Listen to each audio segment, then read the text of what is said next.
जय हिंद, वंदे मातरम। प्यारे साथियों, बहुत बहुत स्वागत करता हूं आप सभी का टीए आर्मी एग्ज़ाम 2025 से रिलेटेड जीके, जीएस और साइंस की एक नई वीडियो में। दोस्तों, आज के वीडियो में भी हम टॉप 25 क्वेश्चनों को कवर करने वाले हैं जो एग्ज़ाम से बिल्कुल इम्पोर्टेंट क्वेश्चन है, एग्ज़ाम से रिलेटेड है। तो वीडियो में लास्ट तक जरूर से बने रहिएगा। और ये क्वेश्चन दोस्तों आपको एग्ज़ाम में देखने को मिल सकते हैं, तो हर क्वेश्चन को अच्छी तरीके से देखना है और हर क्वेश्चन को नोट करके याद भी करते चलना है। जीके, जीएस और साइंस वेरी इंपॉर्टेंट है आपको टीए आर्मी से रिलेटेड। और परीक्षा की बात करूं तो परीक्षा आपकी बहुत ही जल्द होगी, क्योंकि जैसे ही रैली भर्ती खत्म होती है आर्मी वाले इसका एग्ज़ाम भी आप सभी के लिए करवा देंगे। तो बहुत कम समय बचा है तैयारी के लिए, तो आपको अभी से तैयारी अच्छी तरीके से करनी है ताकि एग्ज़ाम के टाइम आप बिना किसी गलती के ज़्यादा से ज़्यादा क्वेश्चन को अटैम्प्ट कर पाएँ। आज की वीडियो में दोस्तों मैं टारगेट रखने वाला हूँ 21 क्वेश्चन का। इन 25 क्वेश्चन में से 21 क्वेश्चन आपको सही करने हैं। एकदम जो सभी प्रश्न कराऊंगा एकदम विस्तार से कराऊंगा, और कोशिश रहेगी जो अपने टेलीग्राम चैनल पर है उस टेलीग्राम चैनल पर दोस्तों वीडियो की पीडीएफ भी आपको प्रोवाइड करा दी जाए। टेलीग्राम चैनल की लिंक मैं वीडियो के डिस्क्रिप्शन में दे दूंगा, वहां से आप इसकी जो वीडियो है इसकी पीडीएफ डाउनलोड कर सकते हैं। ठीक है, तो चलिए शुरुआत करते हैं, क्वेश्चनों को देखते हैं। आज की वीडियो का दोस्तों पहला क्वेश्चन है कि भारत में जिप्सम का सर्वाधिक उत्पादन किस राज्य में होता है। भारत में जिप्सम का सर्वाधिक उत्पादन आपसे पूछा है, which state is the largest producer of gypsum in India. कौन सा ऑप्शन आपका राइट हो जाता है। देखिए, इस क्वेश्चन के मैं आंसर की बात करूं तो सबसे ज़्यादा जिप्सम का जो उत्पादन होता है वो आपका राजस्थान में होता है। ऑप्शन सी आपका राइट आंसर हो जाएगा। ठीक है, राजस्थान में मैं बात करूं कुल उत्पादन का, तो याद रख लीजिएगा कुल उत्पादन का 90% दोस्तों राजस्थान में ही जिप्सम का उत्पादन होता है। ठीक है, एक जगह का नाम है, याद रख लीजिएगा जमसार। ठीक है, जमसार ये कहाँ पर पड़ता है। जमसार पड़ता है आपका बीकानेर ज़िले में। कहाँ पर पड़ता है, बीकानेर ज़िले में, और ये राजस्थान में ही है। यानी राजस्थान के बीकानेर ज़िले के जमसार में दोस्तों सबसे ज़्यादा किसका जिप्सम का उत्पादन किया जाता है। ठीक है, वेरी इंपॉर्टेंट है, नोट जरूर से करिएगा। जमसार जगह का नाम याद रख लीजिएगा और बीकानेर जिले का नाम भी याद रख लीजिएगा। उसके बाद दोस्तों आपको राजस्थान में जैसलमेर में भी जिप्सम का उत्पादन किया जाता है। ठीक है, उसके बाद बाड़मेर याद रख लीजिएगा, बाड़मेर में भी किया जाता है, जालोर में भी किया जाता है। ठीक है, जालोर के बाद नागौर में भी दोस्तों जिप्सम का उत्पादन किया जाता है। श्री गंगानगर में भी जिप्सम का उत्पादन किया जाता है। तो ये जगह का नाम याद रख लेना है, क्योंकि ऑप्शन में आपको कुछ भी देखने को मिल सकता है। हो सकता है क्वेश्चन में राज्य की जगह, राज्य के स्थान पर आपको जगह का नाम दे दे, तो ये जरूर से याद रखना है। ठीक है, तो इस क्वेश्चन का राइट आंसर ऑप्शन सी हो जाएगा। राजस्थान में दोस्तों सबसे ज़्यादा जिप्सम का उत्पादन किया जाता है। चलिए अगला क्वेश्चन देखते हैं। अगला क्वेश्चन है, नर्मदा नदी का उद्गम स्थल कहां से होता है। ये क्वेश्चन मैं बार बार करा रहा हूं क्योंकि ये क्वेश्चन एग्जाम से रिलेटेड वेरी इंपॉर्टेंट क्वेश्चन है। नर्मदा नदी का उद्गम स्थान कहां पर होता है। कौन सा ऑप्शन आपका राइट हो जाएगा। देखिए, नर्मदा नदी की बात करूं तो नर्मदा नदी दोस्तों मध्य प्रदेश के, याद रख लीजिएगा, एमपी का एक जिला है अनूपपुर। कौन सा जिला है दोस्तों, अनूपपुर।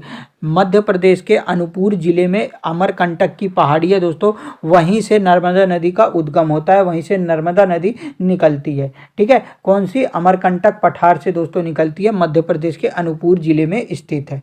चलिए अगला क्वेश्चन देखते हैं। अगला क्वेश्चन है दोस्तों, किस संविधान संशोधन के द्वारा मौलिक कर्तव्य को संविधान में जोड़ा गया था। By which constitutional amendment the fundamental duty was added to the careful. संविधान संशोधन के द्वारा मौलिक कर्तव्य को संविधान में जोड़ा गया किस।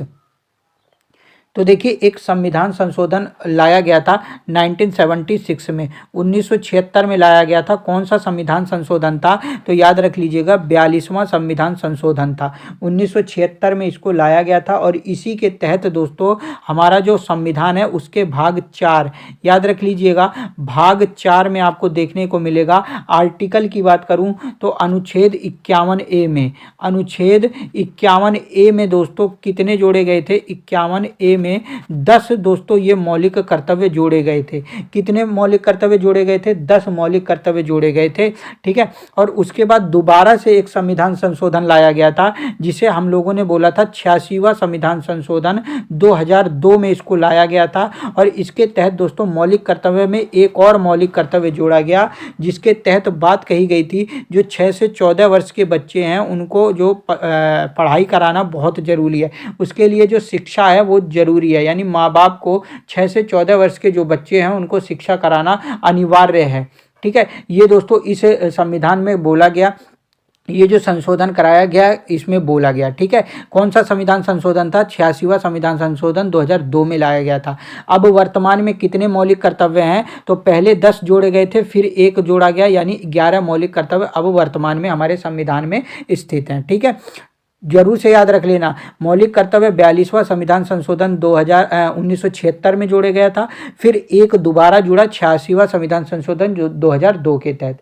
ठीक है, चलिए अगला क्वेश्चन देखते हैं। अगला क्वेश्चन है, निम्न में से कौन भारत सरकार का संवैधानिक मुखिया होता है? भारत सरकार का संवैधानिक मुखिया, who among the following is the constitutional head of the government of India? कौन सा ऑप्शन आपका राइट होता है? तो देखिए इस क्वेश्चन का काफ़ी आसान तरीके से आपने आंसर भी बता दिया होगा। प्रेसिडेंट, राष्ट्रपति दोस्तों संवैधानिक मुखिया होता है। चलिए अगला देखते हैं। क्वेश्चन नंबर 5 है दोस्तों, मोनालिसा किसकी विश्वविख्यात पेंटिंग है? ये क्वेश्चन एग्जाम में पूछा गया था, लेकिन अब कम देखने को मिलेगा, लेकिन आपको याद जरूर से रखना है। ठीक है, मोनालिसा की बात करूँ किसकी विश्वविख्यात पेंटिंग है, तो राइट आंसर नोट करिएगा, ऑप्शन दोस्तों ए हो जाएगा, लियोनार्डो दा विंची की ये क्या है? पेंटिंग है। चलिए आगे देखते हैं। अगला क्वेश्चन है, एक्जिमा नामक रोग शरीर के किस अंग को प्रभावित करता है? देखिए एक्जिमा ये कोई संक्रामक रोग नहीं है। ठीक है, ये कोई ज़्यादा वैसा रोग नहीं है। यदि मैं बात करूँ कि ये शरीर के किस अंग को प्रभावित करता है, तो राइट आंसर आप नोट करिएगा दोस्तों, एक्जिमा जो रोग होता है वह त्वचा को प्रभावित करता है, यानी त्वचा से रिलेटेड बीमारी है। इससे क्या होता है, त्वचा में आपको दाद, खाज, खुजली देखने को मिल जाएगा, हल्का सा सूजनपन देखने को मिल जाएगा। ठीक है, तो ये जरूर से याद रख लेना है। अब एक चीज़ और मैं बता दूं कि इसे किस और नाम से भी जाना जाता है। एक तो ये एक्जिमा के नाम से जाना जाता है, और साइंस की नज़र से मैं बात करूं तो साइंस की नज़र से दोस्तों एटोपिक, नोट करिएगा, एटोपिक डर्मेटाइटिस। क्या दोस्तों? एटोपिक डर्मेटाइटिस के नाम से भी इसको जाना जाता है, एक्जिमा को। ठीक है, मैं बात करूं कि किस प्रोटीन के कारण दोस्तों यह कमी होती है, किस प्रोटीन के कारण ये रोग हमारे शरीर में होता है, तो याद रख लीजिएगा, एक प्रोटीन होता है जिसका नाम है फिलाग्रीन। क्या प्रोटीन है? फिलाग्रीन। ठीक है, एक प्रोटीन है जिसका नाम है फिलाग्रीन प्रोटीन। इसकी कमी से दोस्तों हमारे शरीर में एक्जिमा की जो यह बीमारी होती है देखने को मिलती है। ठीक है, यदि मैं बात करूं कि ख़त्म कैसे हो जाता है, आप उस पर जो ऑयल लगाइए, ठीक है, कोई उस पर आप क्रीम लगा लीजिए तो सही हो जाता है। ठीक है, यानी दांत, खाज, खुजली की बीमारी आपको देखने को मिलती है एक्जिमा रोग में। चलिए अगला देखते हैं। अगला क्वेश्चन है, उर्वरकों के निर्माण में निम्नलिखित में से कौन सा तत्व प्रयोग में लाया जाता है? उर्वरकों के निर्माण में कौन सा तत्व आपके ऑप्शन में है? फ्लोरीन, पोटेशियम, सीसा, एल्यूमिनियम। कौन सा ऑप्शन आपका राइट हो जाएगा? देखिए उर्वरकों के निर्माण की बात करूं तो ऑप्शन आपका बी राइट हो जाएगा, पोटेशियम। पोटेशियम तत्व का प्रयोग किया जाता है जो उर्वरक का निर्माण होता है। ठीक है, चलिए अगला क्वेश्चन वेरी इंपॉर्टेंट क्वेश्चन है, कोई विधेयक धन विधेयक है अथवा नहीं, इसका फैसला कौन करता है? कोई विधेयक धन विधेयक है अथवा नहीं, इसका फैसला कौन करता है? देखिए मैं बात करूं कि धन विधेयक की, तो धन विधेयक जो है इसका फैसला कौन करता है, तो इसका फैसला आपका राइट आंसर हो जाएगा, स्पीकर करता है। ठीक है, इसका फैसला कौन करता है? स्पीकर करता है। और ये जो विधेयक होता है ये केवल दोस्तों लोकसभा में ही पेश किया जाता है, लोकसभा में सबसे पहले इसको पेश किया जाता है। राज्यसभा के पास दोस्तों 14 दिन का निर्णय होता है, 14 दिन के अंदर उसको निर्णय देना होता है। यदि नहीं भी देगा तो भी कोई दिक्कत नहीं है। लोकसभा का जो निर्णय होता है, जो लोकसभा अध्यक्ष के द्वारा दिया जाता है, उसका निर्णय अंतिम निर्णय माना जाता है। ठीक है, और ये जो विधेयक होता है ये राष्ट्रपति की सिफारिश पर ही आप पेश कर सकते हैं लोकसभा में, यानी राष्ट्रपति की सिफारिश पर इसे पेश किया जाता है। ठीक है, दूसरी मैं बात करूं, आपसे पूछ लेता है कि धन विधेयक का आर्टिकल कौन सा है, अनुच्छेद, यानी जो धन विधेयक के बारे में बात करी गई है उसकी परिभाषा हमें संविधान के किस अनुच्छेद में देखने को मिलेगी, तो आर्टिकल आपको याद रख लेना है दोस्तों, अनुच्छेद 110 में। कितना? अनुच्छेद 110 में दोस्तों आपको धन विधेयक देखने को मिल जाता है। ठीक है, चलिए अगला क्वेश्चन है आपका, अर्जुन पुरस्कार किस वर्ष शुरू किया गया था? अर्जुन पुरस्कार आप सभी को पता है खिलाड़ियों को दिया जाता है, जो उत्कृष्ट खेल से संबंधित होते हैं, यानी किसी भी खेल में अच्छी तरीके से आप खेल रहे हैं, बढ़िया आपने खेल प्रदर्शन किया है, तो आपको अर्जुन पुरस्कार दिया जाएगा। ठीक है, अब ये शुरुआत कब हुई थी अर्जुन पुरस्कार की? तो राइट आंसर नोट करिएगा, ऑप्शन सी हो जाएगा। 1961 में अर्जुन पुरस्कार की शुरुआत की गई थी। ठीक है, वेरी इंपॉर्टेंट है। अब एक क्वेश्चन आपसे पूछ सकता है कि सन 2024 में कितने खिलाड़ियों को दोस्तों यह पुरस्कार मिला था? तो सन 2024 में टोटल 26 खिलाड़ियों को यह पुरस्कार दिया गया था, जिसमें से एक वेरी फेमस नाम आपको याद रख लेना है। नाम है दोस्तों मोहम्मद शमी। मोहम्मद शमी कौन है? एक क्रिकेटर हैं, आपको याद भी होगा। इन्हें दोस्तों 2024 में अर्जुन पुरस्कार से सम्मानित किया जा चुका है। ठीक है, खिलाड़ी तो बहुत सारे थे, लेकिन मोहम्मद शमी का नाम आपको जरूर से याद रख लेना है, क्योंकि ये क्वेश्चन आपको एग्जाम में देखने को मिल सकता है। ठीक है, चलिए अगला क्वेश्चन है आप सबका दोस्तों, महात्मा गांधी के द्वारा साबरमती आश्रम की स्थापना कहाँ की गई थी? आपको बताना है कि महात्मा गांधी के द्वारा साबरमती की स्थान, जो साबरमती आश्रम है, कहाँ पर की गई थी और कब की गई थी, दोनों बताइए जल्दी से।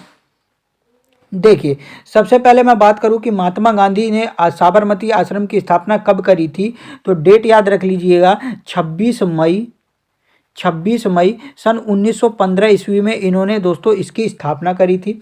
कहाँ पर करी थी? तो दोस्तों यह अहमदाबाद में करी थी। ठीक है, अहमदाबाद में एक जगह का नाम है कोचरब। क्या दोस्तों? एक जगह का नाम था कोचरब। यहीं पर दोस्तों इन्होंने साबरमती आश्रम की स्थापना करी थी। ठीक है, और एक चीज़ याद रख लीजिएगा, महात्मा गांधी दक्षिण अफ्रीका से भारत कब आए थे? तो 1915 में ही आए थे। ठीक है, कब आए थे? 9 जनवरी 1915 को। इसलिए 9 जनवरी को क्या मनाया जाता है, आप सभी को एक बार कमेंट करके बताना है, 9 जनवरी को। ठीक है, चलिए अगला क्वेश्चन है, ओजोन क्षेत्र के लिए कौन सा प्रदूषण जिम्मेदार है? ओजोन क्षेत्र के लिए कौन सा प्रदूषण जिम्मेदार है? कौन सा ऑप्शन राइट हो जाएगा?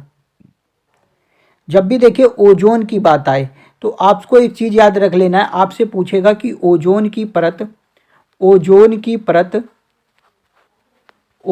परत वायुमंडल के किस मंडल में देखने को मिलती है?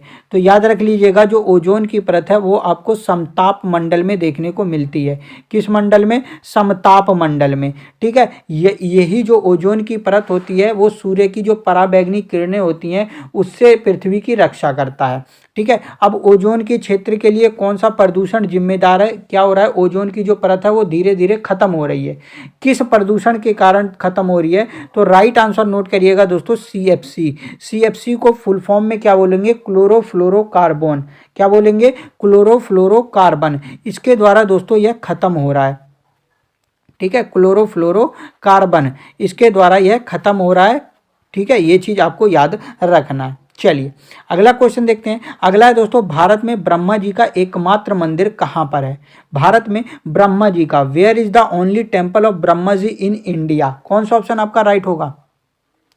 तो देखिए इसका राइट आंसर नोट करिएगा, वेरी इंपॉर्टेंट है। राइट आंसर हो जाएगा दोस्तों ऑप्शन बी, पुष्कर। और पुष्कर पड़ता कहाँ पर है? तो आप सभी को पता होगा कि पुष्कर कहाँ पर पड़ता है दोस्तों। तो पुष्कर आपका पड़ता है राजस्थान में। ठीक है, राजस्थान का पुष्कर जिला है, वहीं पर भारत में ब्रह्मा जी का एकमात्र मंदिर है। ठीक है, चलिए अगला क्वेश्चन है आप सभी का, हाइड्रोजन बम किस सिद्धांत पर आधारित होता है?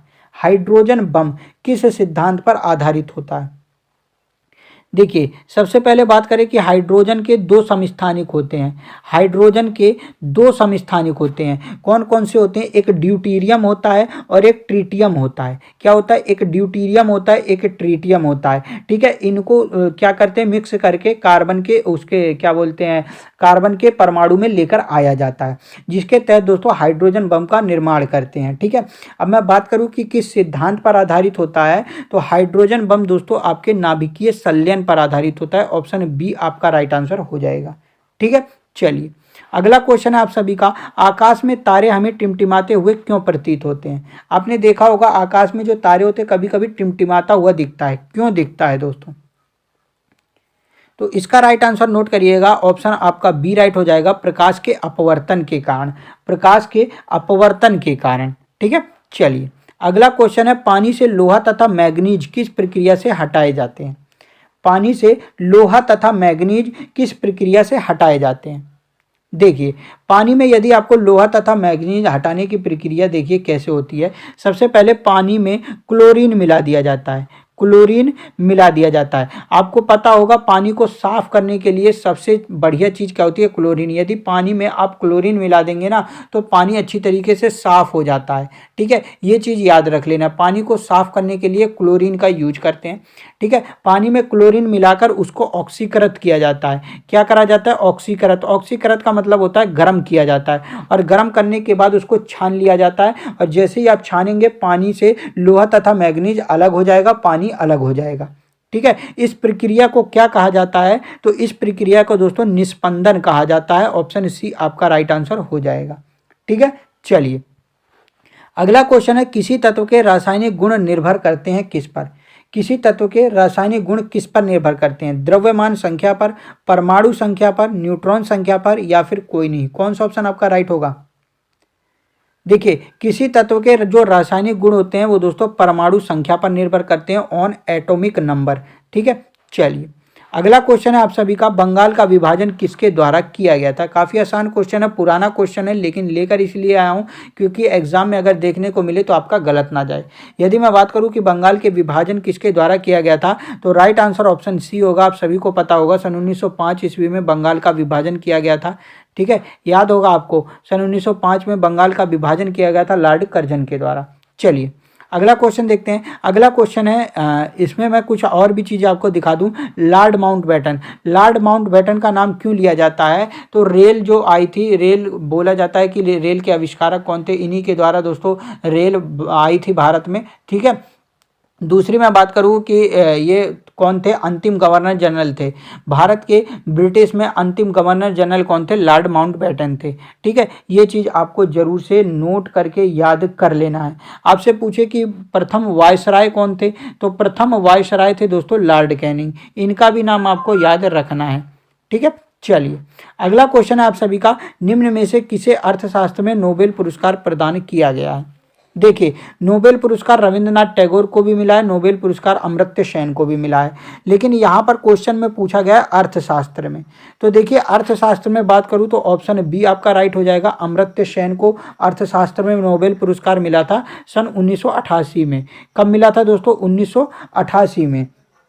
ठीक है, अब यहाँ पर रविंद्रनाथ टैगोर की बात करूँ तो रविंद्रनाथ टैगोर को दोस्तों साहित्य के क्षेत्र में दिया गया था। ठीक है, कब दिया गया था, सन 1913 में दिया गया था। इनकी एक पुस्तक है जो वेरी फेमस पुस्तक है, नाम है गीतांजलि। गीतांजलि पुस्तक के लिए दोस्तों इन्हें नोबेल पुरस्कार मिला था, और पहले भारतीय थे जिन्हें नोबेल पुरस्कार दिया गया था। ठीक है, चलिए अगला क्वेश्चन है आप सभी का, किससे प्लास्टर ऑफ पेरिस का निर्माण होता है। प्लास्टर ऑफ पेरिस का निर्माण किसके द्वारा किया जाता है, कौन सा ऑप्शन आपका राइट होगा। देखिए, प्लास्टर ऑफ पेरिस का निर्माण मैं बात करूं जिप्सम के द्वारा किया जाता है। ऑप्शन ए आपका राइट आंसर हो जाएगा। ठीक है, अब जिप्सम का एक रासायनिक सूत्र होता है, नोट कर लीजिएगा, CaSO4 × 2H2O। क्या होता है ये, इसका रासायनिक सूत्र है, इसको नोट कर लीजिएगा। दूसरी मैं बात करूं कि इसका रासायनिक नाम क्या है, तो रासायनिक नाम होता है कैल्शियम। नोट कर लीजिएगा इसका रासायनिक नाम, क्योंकि रासायनिक नाम भी एग्जाम में देखने को मिल सकता है। Calcium sulphate, calcium sulphate dihydrate, calcium sulphate dihydrate. दोस्तों ये क्या बोलते हैं, ये जिप्सम को बोला जाता है रासायनिक में। ठीक है, कैल्शियम सल्फेट डाइहाइड्रेट, इसका रासायनिक सूत्र है CaSO4 × 2H2O। ये दोनों आपको क्वेश्चन एग्जाम में देखने को मिल सकते हैं, तो दोनों को नोट कर लीजिएगा। ठीक है, चलिए अगला क्वेश्चन है आपका, शरीर में सबसे बड़ी अंतःस्रावी ग्रंथि कौन सी है। देखिए, शरीर की सबसे बड़ी अंतःस्रावी की बात कर रहा है, तो अंतःस्रावी के लिए आपको राइट आंसर नोट करना है थायराइड ग्रंथि। ठीक है, थायराइड ग्रंथि होती कहाँ है, ये दोस्तों गर्दन में होती है। कहाँ पर होती है, गर्दन में होती है। ठीक है, नोट करिएगा।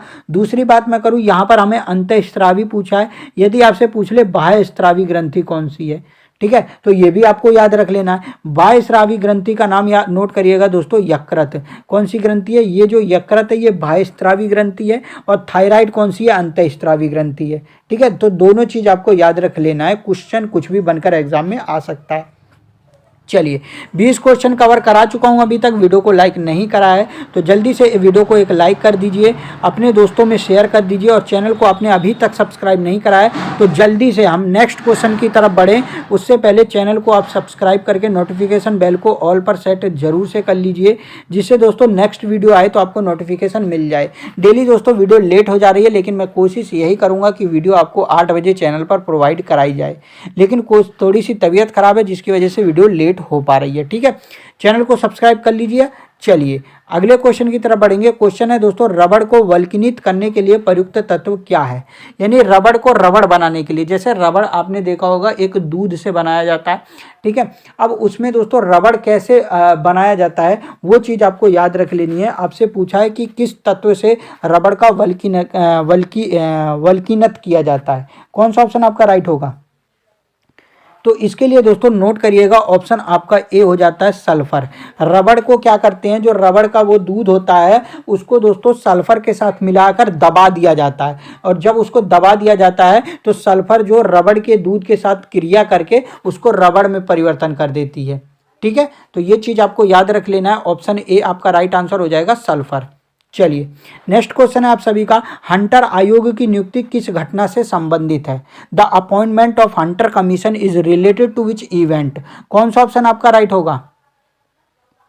देखिए हंटर आयोग सन 1919 में लाया गया था, और इसको दोस्तों किस लिए लाया गया था? तो इसको दोस्तों जलियांवाला बाग हत्याकांड की जांच के लिए लाया गया था। जलियांवाला बाग हत्याकांड कब हुआ था? 13 अप्रैल 1919 में घटित हुआ था अमृतसर में, आपको पता ही होगा। तो उसी की जाँच के लिए दोस्तों हंटर आयोग की नियुक्ति करी गई थी सन 1919 में। ठीक है, चलिए अगला क्वेश्चन है आप सभी का, राष्ट्रीय पोषण संस्थान कहाँ पर स्थित है? राष्ट्रीय पोषण संस्थान, कौन सा ऑप्शन राइट होगा? तो राष्ट्रीय पोषण संस्थान आपको देखने को मिल जाता है हैदराबाद तेलंगाना में। कहाँ पर देखने को मिलता है दोस्तों? हैदराबाद तेलंगाना। ऑप्शन बी आपका राइट आंसर हो जाएगा। चलिए अगला क्वेश्चन देखते हैं। नेक्स्ट क्वेश्चन है आपका, निम्न में से कौन सा नारा आचार्य विनोबा भावे के द्वारा दिया गया था? आचार्य विनोबा भावे का नाम आया है तो याद रख लीजिएगा, इन्होंने दोस्तों भूदान आंदोलन की शुरुआत करी थी।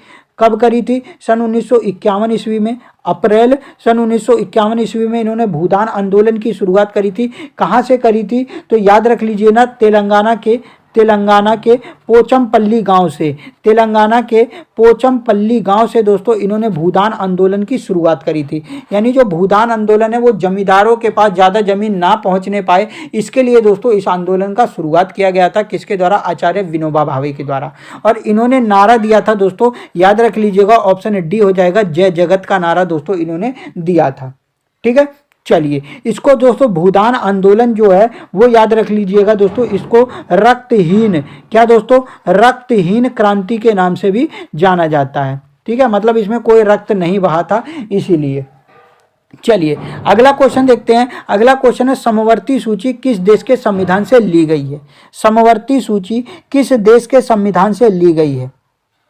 देखिए समवर्ती सूची की बात करूं तो यह हमारा जो संविधान है उसकी 7वीं अनुसूची में आपको देखने को मिलेगा समवर्ती सूची। 7वीं अनुसूची, इसमें दोस्तों आपको संघ सूची, राज्य सूची और समवर्ती सूची तीनों देखने को मिलती हैं। ठीक है, इसी में दोस्तों समवर्ती सूची है क्या चीज़?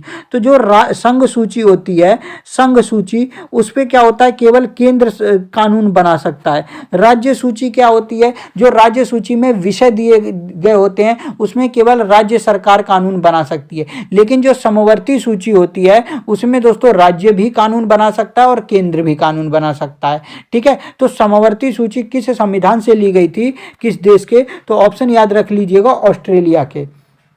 ठीक है, ऑस्ट्रेलिया के संविधान से लिया गया था। चलिए अगला क्वेश्चन है, विनेश फोगाट का संबंध किस खेल से है?